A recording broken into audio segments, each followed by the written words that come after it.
Good afternoon, everyone, and welcome back. So we're in day 2 of the Exchange Symposium for 2021. And there are some, if you've been able to join some of the previous sessions, there are some lovely themes emerging across these discussions that will definitely continue into this one. And something that's been coming up a lot is about the human place in the world and how we relate and interact to our environment. And so in our last session over lunchtime, we were learning about mycology and things on a very tiny scale that can have a very big impact continues. So this session is called Here's to Thee, the Microbiopolitics of Cider Making. And our 2 speakers are Simon Pope, who is our artist, who has the Arts Commission for 2020 to 22, which is a partnership between Arts and Culture and the Royal Albert Memorial Museum. And I should perhaps add that I'm the Associate Director for Arts and Culture, Sarah Campbell. So we've been working with Simon and Harry very closely since September. And Professor Harry G. West, who is Professor of Anthropology at the University of Exeter, as well as co-director of the Centre for Rural Policy Research and coordinator of the Food Studies Network. So I will now hand over to Simon. So thank you very much. Thanks, Sarah. So for this session, Harry and I will talk about the project Here's to Thee, which went through a couple phases. It's a project that's been in development since about 2018, and most recently takes the form of a collaboration between Harry and I through the university, through Arts and Culture, and with the museum, with RAM in Exeter. So I'd like to initially just introduce the project for those of you who aren't familiar with it, give you a bit of detail on the kinds of activities that it involves, the kinds of communities and publics that it generates. So the emphasis throughout this will be on the communities and publics of each of the phases of this project, including the publics and communities produced within the university, and looking at the kinds of collaborations, the kind of close collaborations that will come from the next phase, from the collaboration between Harry and I. I'm going to lead the first part of this presentation, and Harry will come in conversationally as and when interject, and then we'll break out into some Q&A at the end of the session. So the first phase of the project started with a meeting at a cider farm in Devon, about 8 miles from Exeter, 8 miles to the west, the Grays Farm Cider. And this is a family-run, what they call a real cider makers, who have been making cider on this site for 330 years within the same family. There are written records of tree planting, cider making, and so on on this site.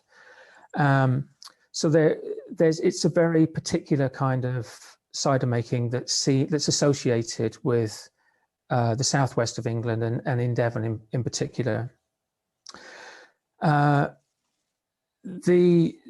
focus of the project for me was to bring this folkway, this convention called the Wassail, which some of you will be very familiar with, I'm sure. Wassailing is usually a singing to apple trees, a kind of celebration of apple trees, which has been rejuvenated. And I use this term from Colin Cater, who wrote the kind of key text on sort of social history of wassailing in recent years. It's a rejuvenated folkway. So it's not continuous. It's something that's it takes place in certain places at certain times for certain different reasons. And our wassail, rather than just celebrating microbial life, apple tree celebrates microbial life as well, and human relationships to microbes through the process of fermentation that is used in so-called real cider making, traditional cider making, farmhouse cider making in Devon. The project took a very broad, multidisciplinary approach and participatory approach too. And as an artist, this is the kind of work that I've made for 15 to 20 years now, working with groups of people, forming groups of people in order to work together to produce an artifact of some kind, whether that's just a conversation, whether that's a performance. In this case, there were new songs written, a new folk song, which is the convention within a wassail, an incantation, and a public presentation of this, a public event. It was made through a process of workshopping. So there were 2 workshops held on the cider farm during what's known as cider time, which is late October through November, when apples are being picked from the floor of the orchard, picked and pressed, juiced, put into a vat in order to ferment to make cider. And I gathered a broad group of people together for this, including Harry. I made invitations to people across the university and other fans of cider making, other cider makers, and musicians and folk singers. So the wassail is interesting for me because it's a convention. It's a very accessible convention that is often used to generate new communities in a very simple sense of a group of people attached with some kind of bond to a particular place, in a very simple manner. So those of you will maybe have taken part in wassails. Quite often they take place in community orchards. They may be associated with tree plantings. They may be associated with Apple Day, with a Common Ground initiative from the 90s to kind of build community around trees. Usually it can be to acknowledge a local, a specific tradition of cider making, maybe an industry in an area. So, for example, in the area of Grays Farm Cider, for their Millennium Project, public-funded Millennium Project, they put together a wassail that brought the community together, residents together, around newly planted apple trees to acknowledge and celebrate the history of cider making, the importance of cider making for the local economy, local community, culture within that geographic area. But here's to thee, I hope it was an attempt to move beyond that kind of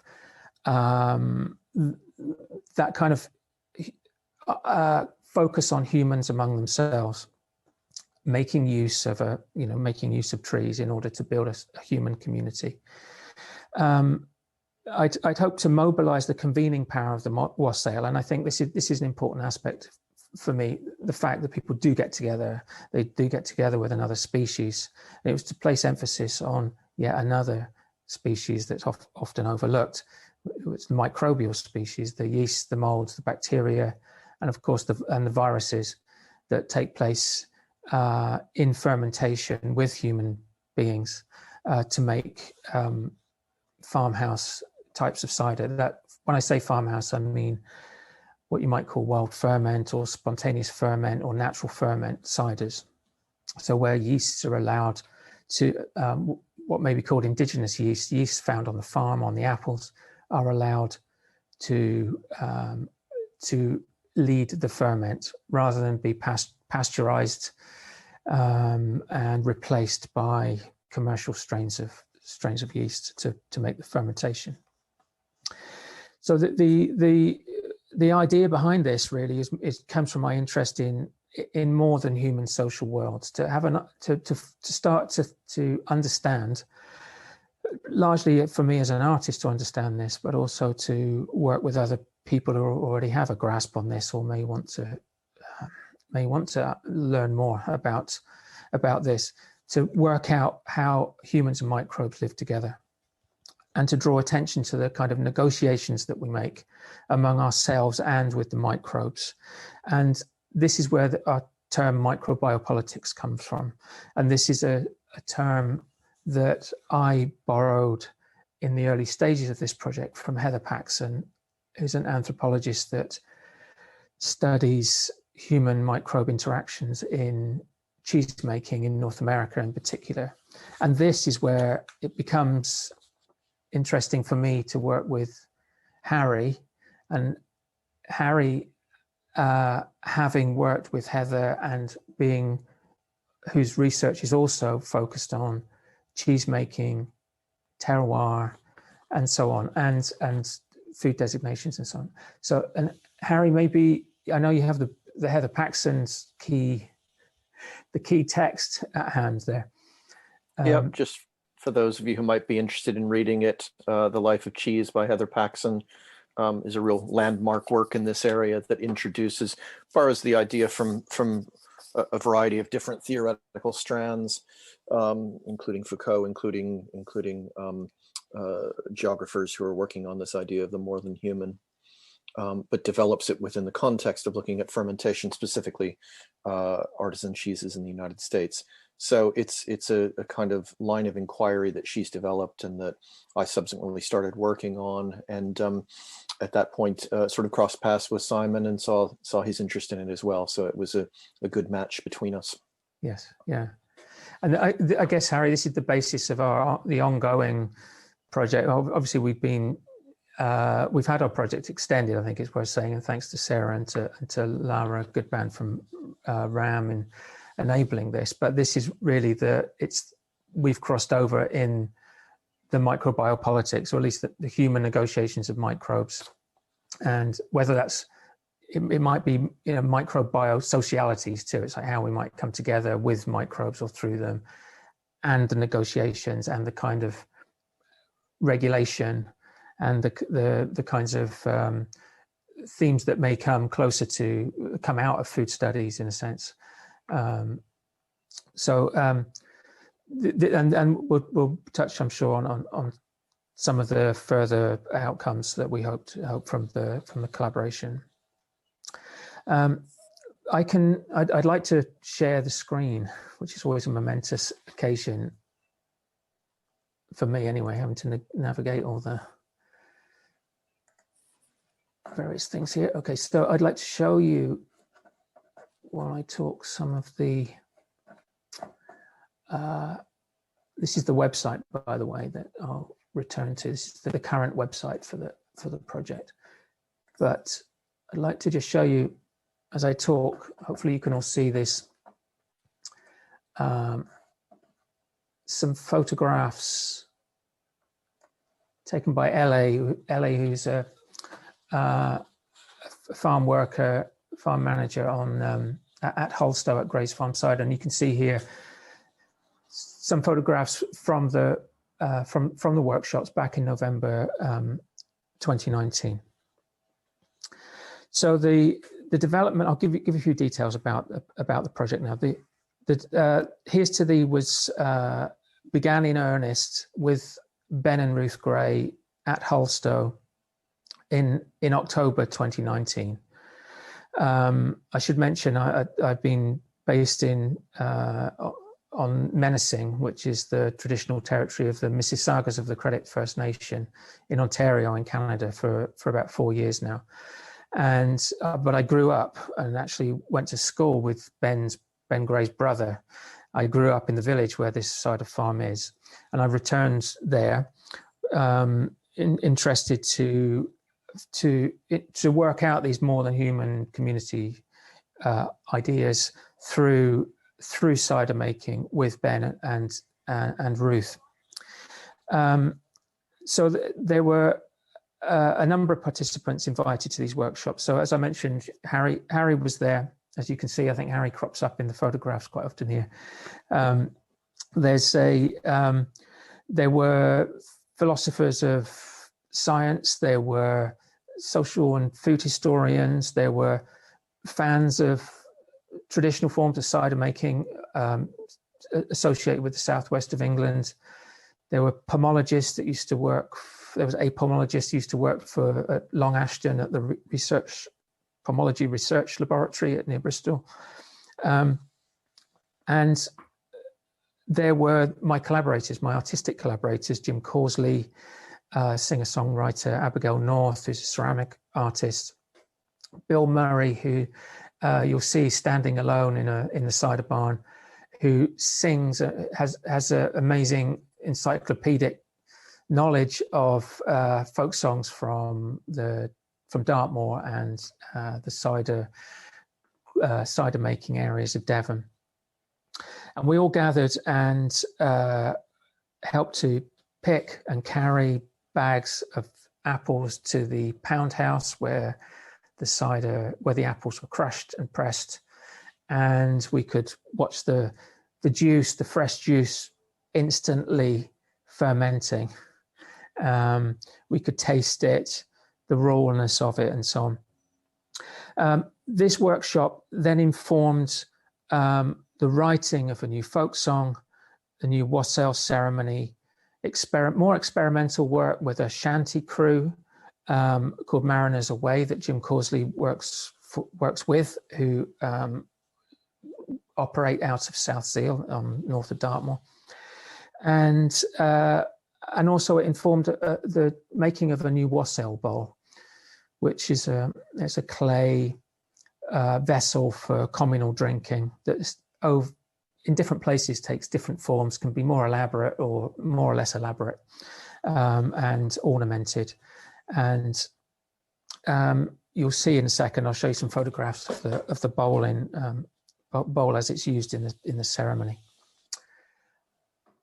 So I've got some photographs that the very renowned Exeter-based photographer Robert Darch took for me. He shadowed the Wassail event, which took place in January 2020, where Jim's songs performed, where we convened a broader group of people, so friends and families and colleagues of the people that had taken part in the workshops. So we had a kind of snowballing to build our community. Our public was built through intense participation, through the workshops and through the artistic collaboration, and then snowballed, if you like, kind of gathered other people through that process and brought them into this event, which I think there were maybe 60 or so people there. We'd had very heavy rain, and we had a BBC radio interview where I had to inform people that we couldn't take all comers. It was a very limited affair, just because it was so boggy on site that day. We had people also from the local villages, a few people from local villages. And we had people come out from Exeter, from the museum. We had minibuses that brought people that were interested in as much in the artistic as well as the wassailing aspects of this. So the wassail itself, and you can see us singing the wassail here, the song itself, it celebrated the various microbes that take part in cider making. So the chorus says, "Who be I, who be I, who be I this night?" And it's followed by a litany, the sort of the in-joke of Litorian, the litany, of names of microbes and the places where they live on the farm, on the trees, in the apples, in the air, in the soil, on the walls of the pound house, on the casks where the cider is stored, on the cider presses, and also inside us as humans taking part in this process. And thinking about community and publics, the key moments of the evening I considered were the voices of the Mariners Away in a call. We set up a call and response across the valley, across the two main orchards. So we blended for a little known wassailing tradition where a refrain of "old cider, old cider, old cider" is sung, is chanted around a tree, with touching the ground after each rendition, or bowing in front of the tree and touching the ground. And we blended this with another folk way, which is quite common and revived in Cornwall, but is you can find it everywhere. It's called crying of the neck, which is the last harvest, where there's a scythe is used to cut the last sheath of corn in the middle of a field, and then there's a facing east, west, and south, and a shout of who be I, who be I, who be I. And so we sort of riffed off of this. These refrains come from other folkways, and we kind of put a novel spin on it. Also, another notable point, I think, was a microbial ecologist, Dan Beber, who took part in the workshops and who we'll be working with in the next phase, who said to Jim, "You even mentioned apiculate yeasts." I think he was to get apiculate yeasts inside a Wassail song. You know, some scientific terms, some terms that a microbial ecologist recognised within a Wassail song, within what's normally a drinking song in a sense, was seen as something that was sort of acknowledged by Dan as being something that meant something to his discipline, and then we had also a moment of hesitancy when we were accepting a drink from the Wassail Bowl as it was passed around the crowd. We had this moment of, bear in mind this is before we knew about SARS-CoV-2. We knew there were other viruses. I think there were flu viruses going around, but there was this moment of hesitation before you shared this communal bowl of cider, of thinking, oh, to which extent, I maybe I'm feeling I'm part of this group of people with these microbes, yet there are other microbial life among us that are antagonistic, and do we risk being involved with them as we share this bowl? And also, some people are queasy anyway about other people's saliva, and so this was interesting to me, that there was this seemingly generous and benign sharing of food, which became a political negotiation among the people and the microbes. And it was Abigail's bowl that enabled this. It was a bowl that was made to have very open pores, so that it was actually very friendly to microbial life. Microbial life could cling to it and live in it. So you're very aware that it was a porous vessel. And then there was the massive voices singing in the pound house was also a very powerful feeling. When I'm thinking about when our sense of community was sort of came uppermost in my mind, when we're in the pound house, which is and the cider barn, which is a very enclosed space. You can see the barns here, very tight, enclosed, old, dusty, dark space filled with barrels of cider, and we're either shoulder to shoulder or within 10 feet of each other, singing at top of our voices at each other, acknowledging the microbial life and also singing together. This seemed like a significant moment. And then also Jim telling me later after the project that he felt this was one of the most sort of heartfelt renditions of a Wassail. It was in its true spirit, if you like. There is an understanding of the Wassail as being an acknowledgement of the being of the tree, not just the tree as an object, but in some senses an understanding of the spirit of the tree. So there's what some people mobilize as a sort of paganism around a wassailing, but for us for Jim it's also a kind of seeking out a kind of authentic, or in his words, a heartfelt celebration of the apple tree and of the people that have come together. So, and I mention these as a way of placing emphasis on the ways that this public event generated feelings of inclusion, moments of recognition, of a sense of being together, proximity to communities and populations of microbial species and the more than human community. And I place emphasis on this because of the type of contemporary art that I've made for a long time tends to look for these things, but also shies away from antagonisms. It's been publicly criticized. There's a large swathe of sort of public discourse around the kinds of contemporary art that I made that became popular from the mid-1990s onwards, has been criticized openly for its inability to really deal with antagonisms within, or between groups of people. And so I'm very sensitive to where this trope is, if you like.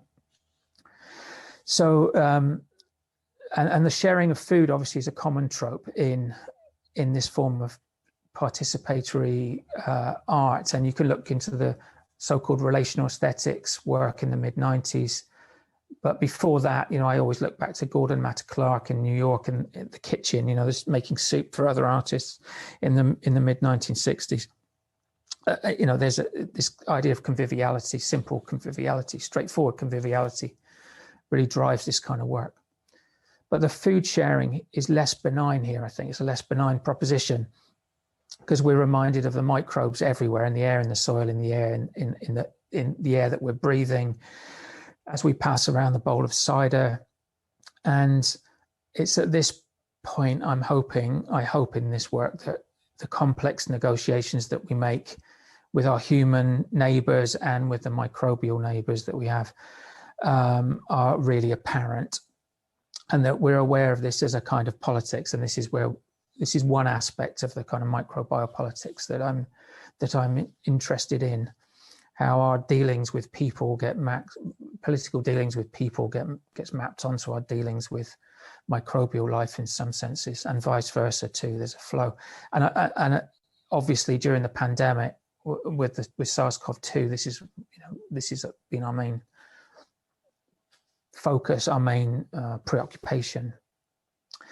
And I should mention, at the end of this sort of description for this, I think thinking of publics and communities again, maintaining a focus on that. The Grays also were very interested in how Here's to Thee could help them explore a new constituency for their farm. They've been, as they say, a real cider maker for 330 years, and they appeal to that kind of long, unbroken tradition in a place, using modified techniques, but roughly, non-Pasteurian techniques. They've never killed the yeasts that are beneficial to them in cider making. They have this continuous line of working in cider making in this way. They used to have people locally that would walk to their farm, within living memory. And I remember people walking to their farm with with earthenware jars to buy a gallon of cider to take home to eat, to drink for the evening or the day or whatever. Well, they used to obviously pay farm workers in cider when it was legal to do so. And, they used to tip the postman right up to the mid-1980s with cider for the trouble of cycling up to their farm to deliver post. And so, but people just aren't around anymore that consume cider in this way, that see it as integral to their local foodway. And they also, the Grays aren't branded in an artisanal way. They haven't been involved in that move to small batch artisanal cider making. And so they were really interested in seeing who are the people that are interested in the cider, who would drink their cider, who are these people? And I think Here's to Thee cuts through several sectors of the cider makers. There's a whole fan base for this kind of cider. There are historians, there are philosophers of cider, there are people interested in local foodways. It crosses into worlds of folk song and of course through contemporary art, through the university, through various fields of research, and as well as local people, as well as people that live 3 miles away, that maintain a relationship with the Grays and their cider.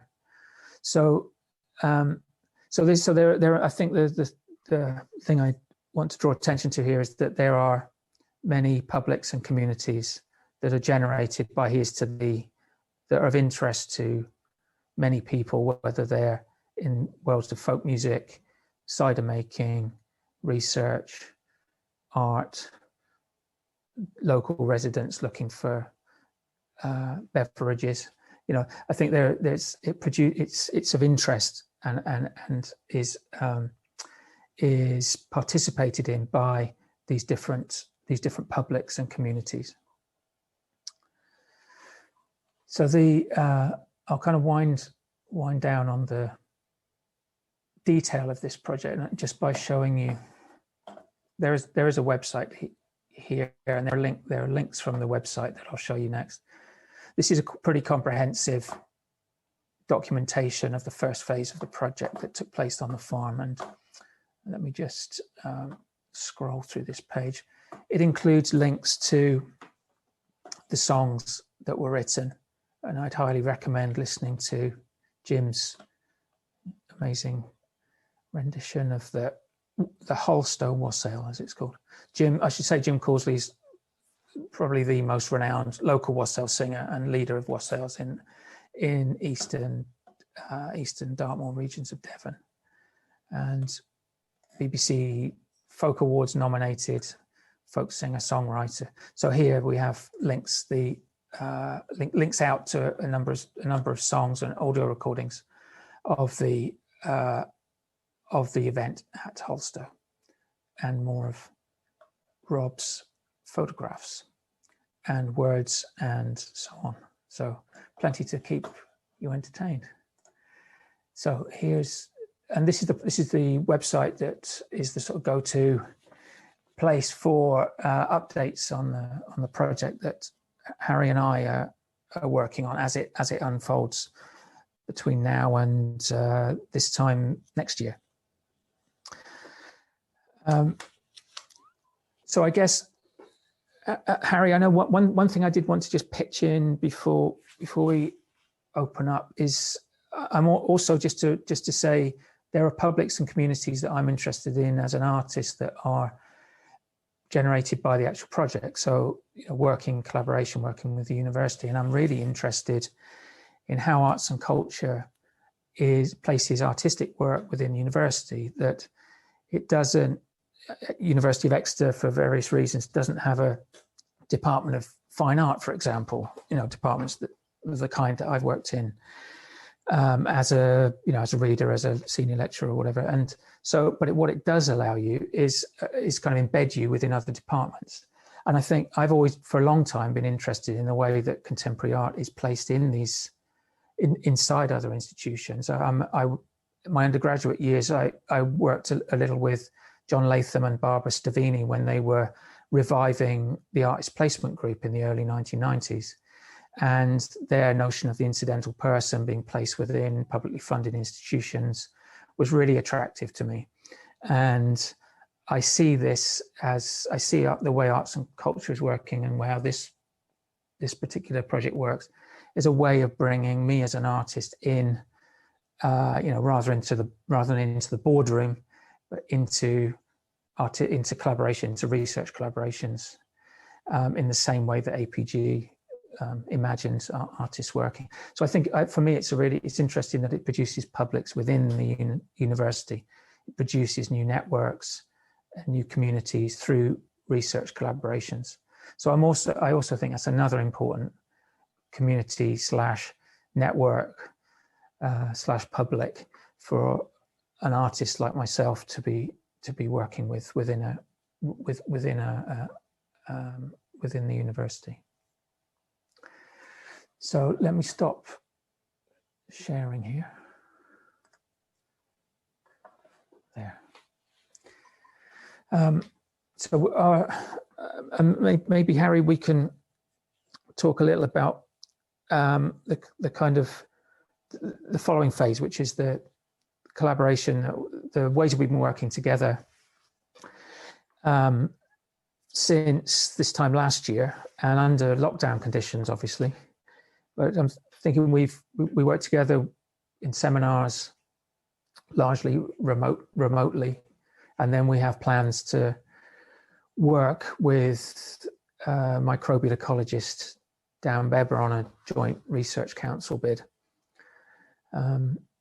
which I figure might be, it's interesting to think about how it further problematizes an idea of community and publics that are more than human when we start working with another discipline that can has particular expectations about locality of things and distributions of microbes and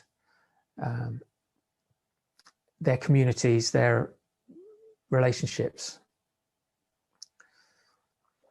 Yeah, shall I add a bit there, Simon? Please. I'll try to be brief because I want us to have time for questions at the end. But yeah, the collaborations with our academic unit, the Center for Rural Policy Research, have been many over the life of the project. And as Simon has talked about, there's been engagement with researchers in our center.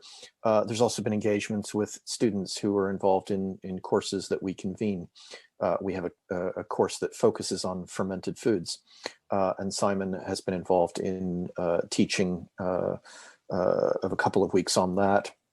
In addition to teaching on a social theory course that was engaging with the idea of the more than human.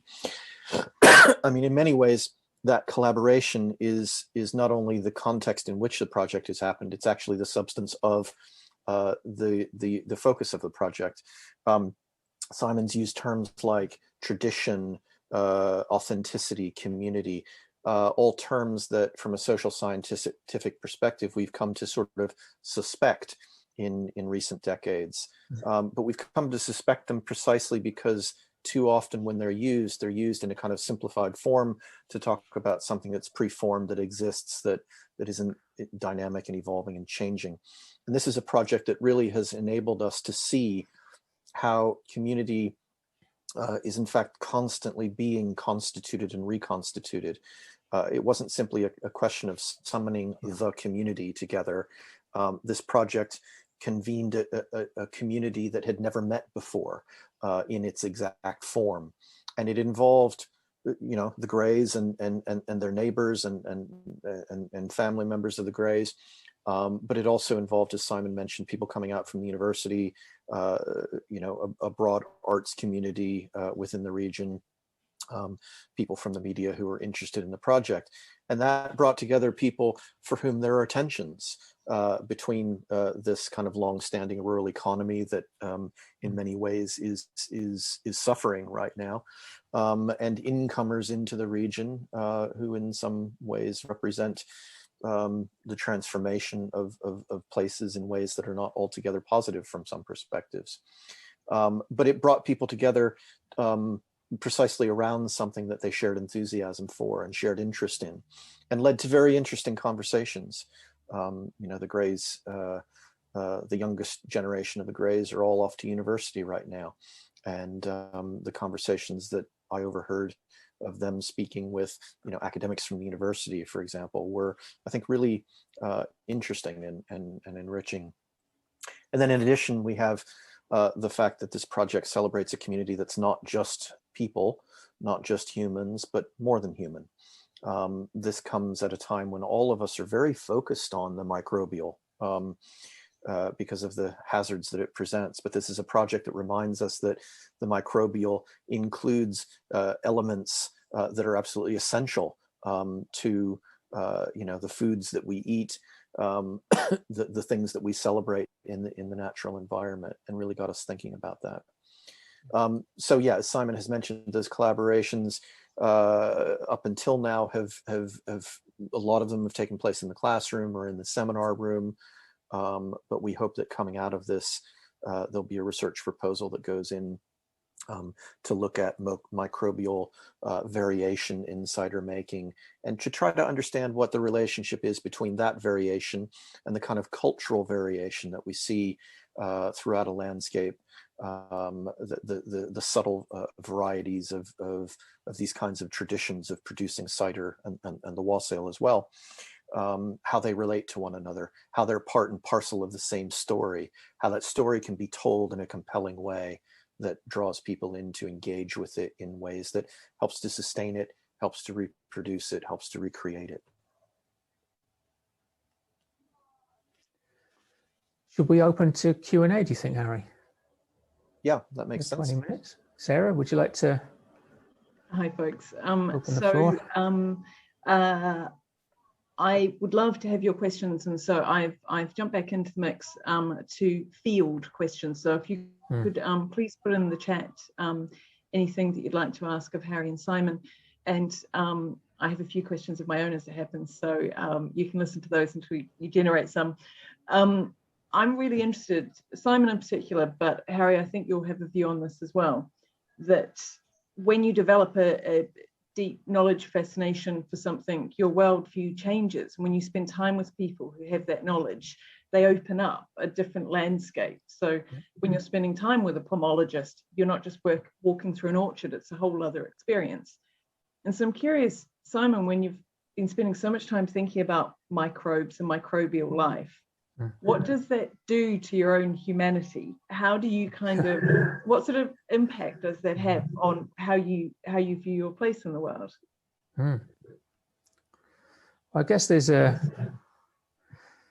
been a long time coming for me. I mean, I guess, as Harry mentioned, there are a group of geographers that are quite renowned for developing this notion of the more than human, and theirs is so Sarah Watmore at the University of Oxford, when I was there doing my doctoral project, was and Jamie Lorimer too, were kind of key people that introduced me to this idea. And I guess I think it wasn't a sort of moment of epiphany for me or anything. I think it's a realization also through it must have been 2010 or so. I think Jane Bennett was giving a presentation at the New School in New York, and at the Viralist Center down there. And I was in Toronto at the time, and you could sense from the sort of enthusiasm around her work, there's a sort of, especially artists were starting to shift away from obsessions with humans among themselves and just language and symbolic realm, if you like, into thinking about, especially through climate crisis and so on, which people were becoming more conscious of, I think, more generally, that there was a necessity to start thinking about humans' responsibilities to non-humans, how there were obviously forces beyond human. There were things with agencies that could do things that were beyond humans, but also which we're tightly bound into and we're jointly responsible for and with. So there's an idea that it's not a kind of new obsession with the sublime or something. It's not like, wow, there's wind, wow, there's snow, and a kind of awe at this. There's more than that. There's a sense at which the things that produce the snow, the conditions that produce the snow, are anthropogenic, and we should start stepping up and taking responsibility. And yet, we'll also reap the effects of extreme climate and so on, which will produce that sense of awe and power, disempowerment, and so I think it's just this was I'm also reading, I've been grappling with Bruno Latour and so on, and thinking about specifics, not about the general problem of climate crisis, but what are the specific relationships that we're involved in everyday life and so on, in particular situations where we can take responsibility, where it's actually, we can actually do this. We actually admit to it. And so I think this is the shift that things like Here's to Thee made for me, is that, you look at particular relationships, they're demonstrable, and they're, you can feel yourself taking part in them. It's what I'm hearing is a sort of a move where, not necessarily a move with yourself, but kind of thinking of the individual, and all these individuals moving around, and actually the focus being on the relationship between, and actually when you place your emphasis in that kind of connectivity, it's a whole lot. I mean, I come from I had a terrible TV interview once for BBC on someone who was a very sharp journalist making a program about relational aesthetics in the late 1990s, and it's terrible. It's BBC Art Safari. It's on YouTube. Don't watch it. And it's you know, the art world that I came through started us thinking about relational ways of thinking of the way of being or becoming. You know, it's no longer about objects with a separate relation. It's not a sort of structural idea at all. It was, you know, things only exist through their relations, and it's important what, you know, as humans, what your attitudes and dispositions are, and your actions and responsibilities and so on, you know. And I think that this is something that through the sort of art, you know, that the art worlds I've been involved in, have kind of been thinking of this, and of course, you know, so is everyone else. Harry, do you have any reflections on that question? And yeah, I mean, how does it make me feel? It's humbling. I think of what we do to, for example, the substances that we consume these days. Take milk, for example. You know, the typical carton of milk or jug of milk that we drink from. We like to think it comes from a cow. Well, it sort of comes from a cow, but it's actually been taken apart bit by bit and turned into component parts and then recombined in those component parts before we even get to the question of whether we pasteurize it to transform it into something like cheese. To make fermented foods in an industrial way, we literally, we take the life out of them and then we insert life back into them, rather godlike, I think. And when you begin to realize that in processes like the one that this project celebrates, how those things are done with less invasiveness, with less audacity, really. And I think, are humbled by the way in which the world around us is working in collaboration, one part with another. I mean, I've just reached behind me here this is an old cheese mold from the Auvergne in France, right? And if this had been used continuously in the wood in this mold, we would have had microbial, we would have had lactobacilli in here that would have been literally descendants over millions of generations. That would have been, propagating themselves in parallel with the propagation of this human tradition. And so this is another one from the 1700s. And to see that and to understand that all of this is going on around us, and in a moment like this, to realize that these processes, we better be aware of them. We better be, cognizant of them. But in a project like this, it teaches us to be humble in the face of them. Thank you. Great bookcase action as well, being able to reach for toys like that. We have a question from Jimmy Turner. How would you characterize the role played by the apple trees in the project so far? And/or what do you think they think about it? What do you think the trees think of you and what you're up to? Well, the microbes, I guess, too. So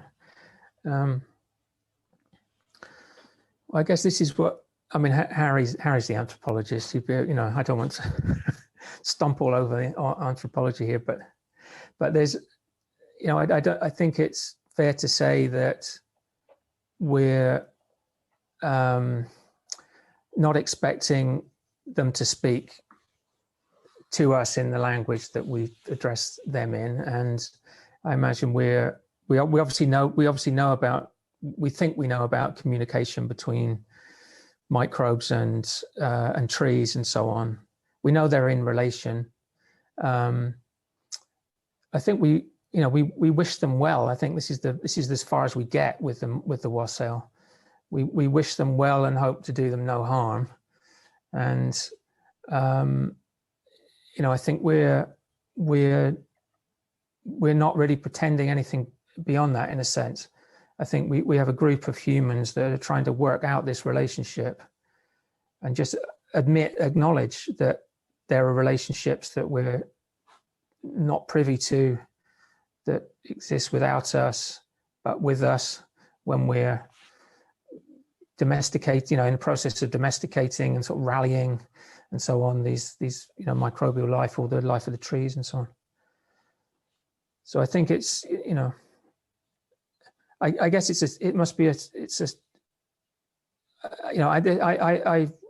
talking to Jimmy, who asked the question, really, I'm being fascinated with how anthropologists have a grasp at how intercultural encounters work for each party, and how not to turn that into a colonial relationship.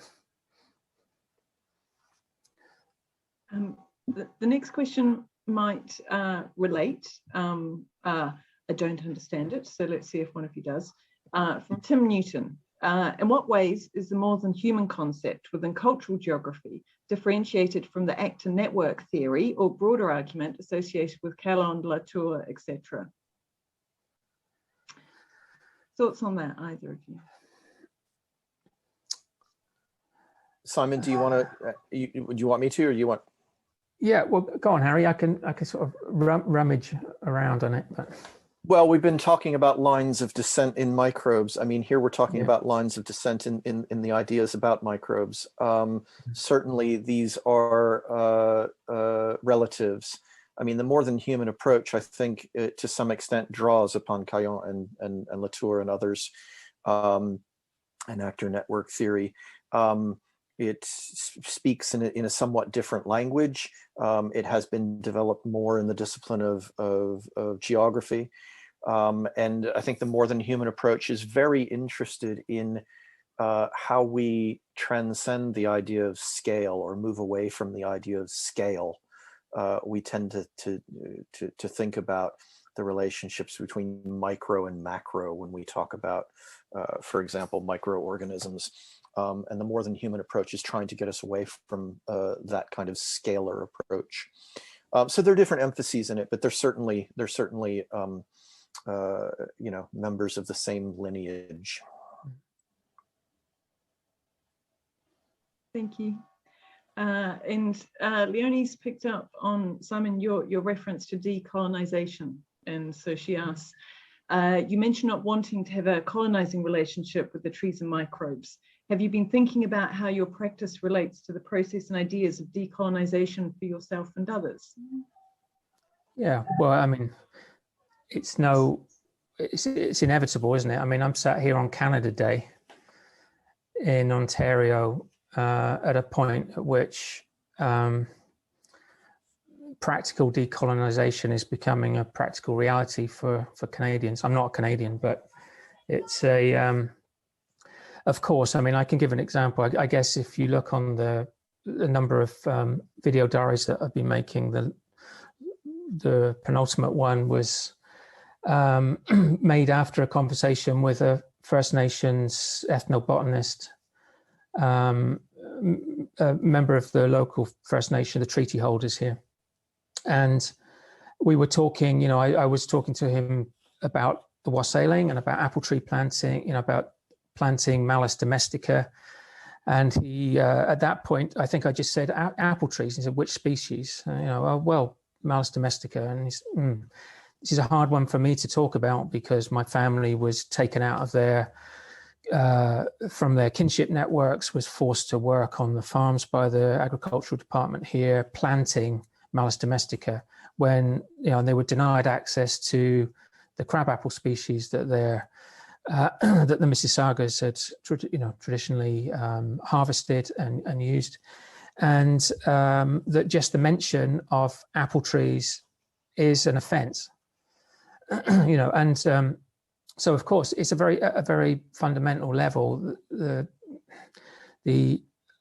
facts of colonization are very, I live with them every day, and this is living here. It's the major major thing, major consideration every day. Yeah. Just to chime in on that as well, we have a PhD researcher in our center with whom Simon has been interacting throughout the project, Megan Larmer, and she has, among other things, worked on cider making in the Northeast in the United States. And she's quite interested in the ways in which conversations around cider making heritage these days eclipse the role that African Americans have played in that process. So people will talk about varieties that can be traced back to Thomas Jefferson's plantation, for example, without recognizing the fact that actually the person who was planting and selecting and grafting and managing that orchard was one of Jefferson's slaves. So there are many layers of these kinds of questions that can come up. Yes. Yeah. Thank you. It's decolonization is a massive issue, and I think, Simon, when you spoke about your work with the First Nations, it really brings home that context. You take an apple tree out of the context of England and you put it in Canada, and it's a different thing immediately, and what that means and how it's being used. And the sort of ramifications beyond that are huge. Are there, unless there are any other questions coming in, I just wanted to wrap with a question around, like everything, the impact of COVID. And Harry, you mentioned the living nature of traditions, that it is not a sort of a fixed thing, an aspect. It's rolling, and there is sort of ritual through the Wassail that comes up. And so, Simon, the fact that COVID has left you in Toronto and unable to come back for parts of this project over the last year, could you talk about how you've integrated sort of the impact of COVID into how your project is working? Well, I guess now we're thinking about what it will be like to convene a group of people at the farm under whatever COVID-related restrictions that there are. So I guess it's the well, I guess it's been such a constant concern. I mean, it really, I think it's shown the impossibility in a sense of negotiating with some microbial life. You know, how they're kind of how they've basically SARS-CoV-2 has determined the whole outcome, the whole process of this project.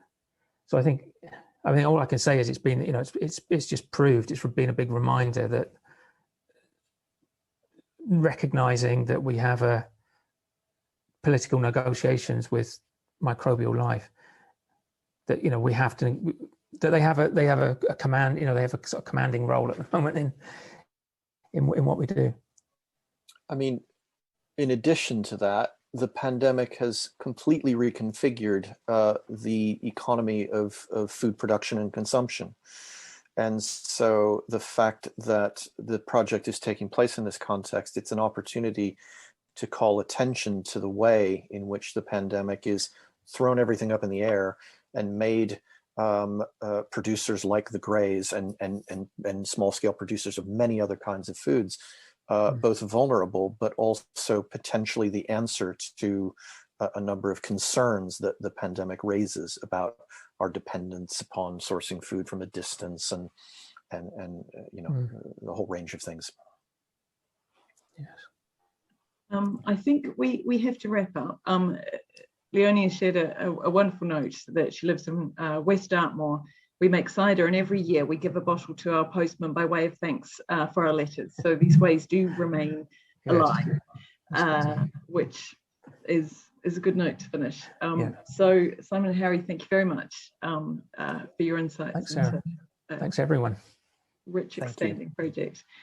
And audience, I hope you come back and join us at 7 o'clock this evening. We have our next session for the day. So it is Agile Rabbit presenting an online panel discussion, Tech versus Trust. So enjoy your afternoons, and we'll see you back then. So Thanks. very much.